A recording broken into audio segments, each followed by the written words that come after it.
hard time sleeping last night. Had a lot on my mind, a lot of good stuff, a lot of, well, everyday stuff. But I think I was really thinking a lot about Stephen Keener. Last night at an event I attended, it reminded me that I haven't done Stephen's stories justice yet, and why this Thursday is happening for him. Forgive me, I just literally rolled out of bed and poured myself a coffee. Didn't even splash my face yet, but I just wanted to talk while this was fresh on my mind. I think to tell the story about Stephen and about this coming Thursday, I've got to tell a little bit about myself. Like many of you, I've been struggling with some things over the past few years, and I think it really was coming to a head towards the end of 2021 for me personally. And I was really wrapped up in a lot of stuff in my own head, and I'd done a poor job of looking for Christmas presents for friends and family members. And I was having breakfast with some dear friends. And towards the end of breakfast, it was sort of, so what do you have what do you plan today? And we talked a little bit about it. And at that moment, I realized that I wanted to find a special gift for my niece, who is a very talented singer, Sophia. And I asked her a while back if she had any interest in learning an instrument. And she's really focused on singing right now, but she thought, maybe one of these days when I have some time, maybe I might like to, I don't know, learn guitar or piano maybe. And it was at that moment I decided at breakfast to drive down to this music store I heard about down in Ann Arbor that sells used musical instruments, and I thought that would be a great way for her to get introduced to an instrument and decide if that was something she wanted to pursue. So I'd gone down, I picked up a used acoustic guitar and put it in my truck. And I had an appointment that afternoon to get new tires on my truck at Discount Tire. And unlike myself, I arrived early, quite early actually. And then on top of that, the gentleman that checked me in said because of the size of the tires and the wheels and whatnot, that it was going to be a longer install than normal, and said it was going to be about 90 minutes. And asked if I had someone to come pick me up. And so, if you know me, I can't imagine sitting around for 90 minutes twiddling my thumbs. And, I had just had breakfast. I wasn't hungry. There's no restaurant I wanted to walk to. It was too darn cold to go enjoy the outside. And I thought, I've got that guitar that I just bought my niece. I'm going to carry it inside the store and go sit in the corner, maybe far away from everybody, and just practice lightly. And that's what I set out to do. And I was in my own little world, and I just felt somebody approach me, and I looked up, and it was Mr. Keener. And he asked if I mind if he sat next to me, and I said, sure. We started talking music for quite a while, and something told me that he didn't just enjoy music, that he may be a musician. So I asked him, do you play? And he very humbly said, I do. I've been playing since I was 9 years old. And immediately I took that guitar and handed it to a real guitar player, and he just started playing, started singing. And it was at that moment I asked him, I said, this is kind of odd, because I've never really done this before, but would you mind if I recorded you on my iPhone and maybe put it up on Facebook? And I don't think he quite would understand why I would want to do that and why anybody would care. But I told him, I said, I really am enjoying what I'm seeing and hearing. And he said, go for it. So I did. And I uploaded it to Facebook. And I think a lot of you saw that. The rest of this you haven't seen, and you're not aware of. Not long after I posted that video, one of the techs from Discount Tire came over and was speaking to Mr. Keener about the job they were working on his car, and it was simply a tire rotation. And side note, if you buy your tires from Discount Tire, it includes a lot of forever services, and I believe tire rotation is one of those. So in his mind, he was coming in for a free tire rotation. But they had found something on one of his tires that gave them concern. I think he referred to as a bubble, and told Mr. Keener that it's not fixable and it's going to fail, and it needs to be addressed. He said, now we don't have your exact tires here, but we have a one-off that will be fine, and we could actually put that on for you and for $20. And I was not trying to, butt in on a conversation, but you're sitting next to somebody, you hear this, and I sensed he was sort of shifting around in his chair and said something to the effect of how much he appreciated that, and it was very nice, but he had some stuff going on and asked if it was okay if he could come back and get that done another time, to which they said, of course you can, but just be careful with that tire. And it dawned on me, my gut told me that he had nothing to do. He didn't have $20. And I think he was embarrassed by that. So I found an excuse. I think I said I was going to get a drink of water or something. And I walked over to the counter, which is out of earshot. And I spoke to the same gentleman that delivered the news about the tire. And I said, excuse me, but I overheard what you were saying. And I really think this gentleman, he doesn't have $20 to his name. And he said, I think you're right. So I just reached in my pocket and took out some money and carefully put it on the counter, and I just said, do the right thing. And I said, don't give me change. I said, I don't want to embarrass him, so just take care of it. And I would appreciate him doing that, and they did. And I went back and sat down with Mr. Keener, and we talked more about music. He played a little more.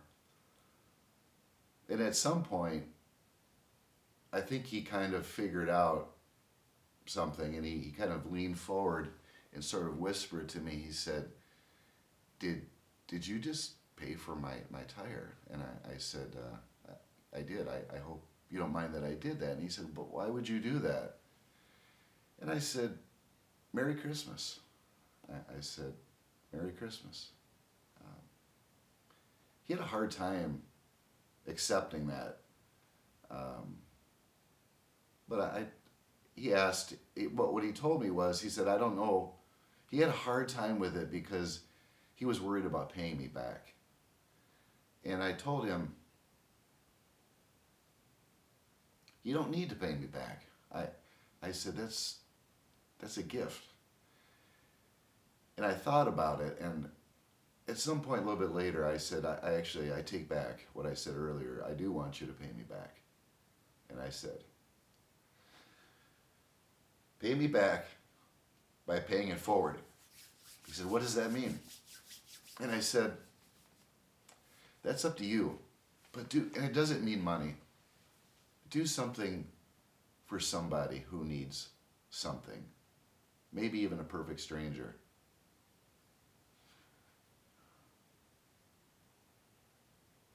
I think he got it. I recorded a second video, and that was one I requested him to play because at breakfast that morning, I'm always talking music, and a good friend of mine mentioned a particular song that by a particular artist, and I thought, I really want my friend to hear this and see this if Mr. Keener can play it. And so I asked him, I said, his name is Stephen. I said, Stephen, do you know Simple Man? Simple Man by Leonard Skinner. And he said, of course I do. Um, I digress. The artist that my friend, he liked the version by Shinedown. He likes both, but he really likes the version by Shinedown. If you've never heard it, listen to that version of Simple Man. But anyway, he said, sure. And I pulled up my phone and I recorded that, and that second video ended up on Facebook as well. We ended up exchanging contact information, and I think it was later that day, actually, I had him over to the house, and we just were going to maybe play together. I mean, I'm just learning to play guitar. He's been playing since he was 9. Figured there's 2 or 3 things I could learn from him, and so I had him over to the house to play that night, and we really didn't play at all. We actually talked. We talked a lot, and I learned a lot about him. And that's some of the stuff that I want to share with you right now.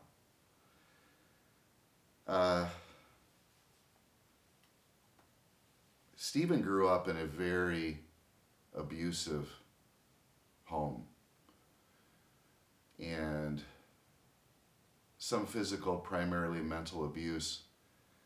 And of all the stories that I've heard, the one that really sticks out to me is when he was 9 years old. 2 very profound, unforgettable things happened. The pleasant part of it is, at 9 years old, his mother, who had an old guitar, taught him his first 3 chords and introduced him to guitar. And then his father told him that he was, well, I won't use the words, but anything but human. And the best thing for him to do at that moment was to go in the back room and get the gun, put it in his mouth, and squeeze the trigger. Get it over with, because you'll never be anything.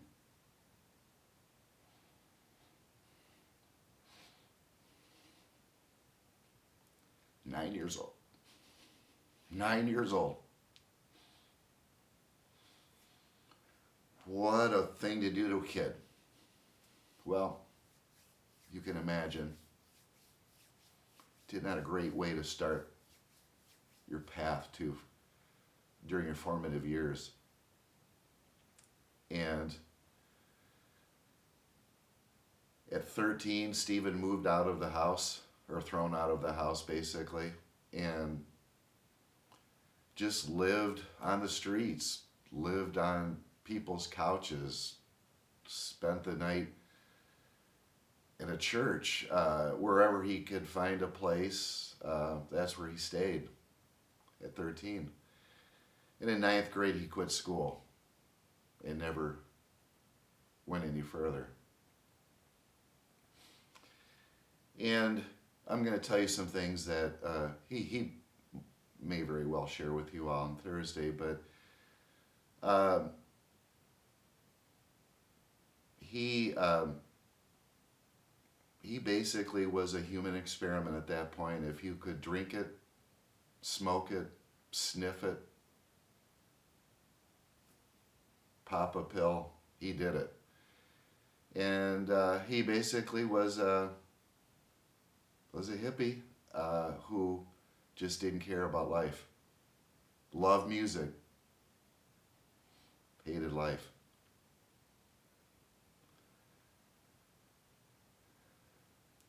One positive thing is he is clean, and he's been able to maintain being clean for a long time. I'm sure it's a struggle. And he struggled finding work his whole life. I know that he used to stock shelves. For you folks that have been around Howell and Brighton for a while, he used to stock shelves at the old Sifa supermarket. And then for the past 20 years, he was working at Grand Oaks Ice Arena, as a jack of all trades. I think he did everything from driving the Zamboni to clearing plug toilets to sweeping out the floors and whatnot. And he did that for 20 years while the new ownership came in. And as we all know, sometimes with new ownership comes changes, and that's life. And some of those changes included Stephen no longer working there. So he's been employed for a good number of years now. And when I came across him at Discount Tire, I think he was at the end of his rope. Financially, yes, indeed, but more so in here.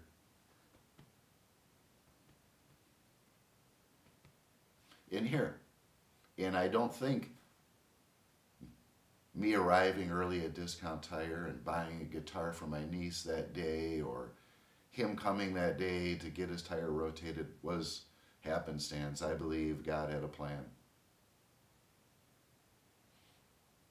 I think God knows that I have a lot of caring friends who, if we're introduced to him, they could show him some love, and I think that's what he needs. And that's why I've been pushing so hard on all of you, and I'm sorry for all of the messages, but I've been pushing really hard to fill that theater this Thursday. A lot of you have donated a lot of money, and I'm not worried about that at all. I think money will take care of itself. God has a plan. But I think more than anything, what he needs to see is he's good enough. He's worthy. And that people care.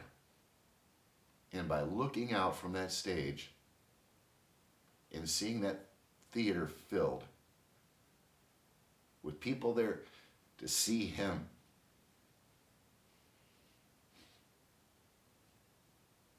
will be a transformational event. I hope you can make it. Thank you for taking some time and listening. God bless. Love you all.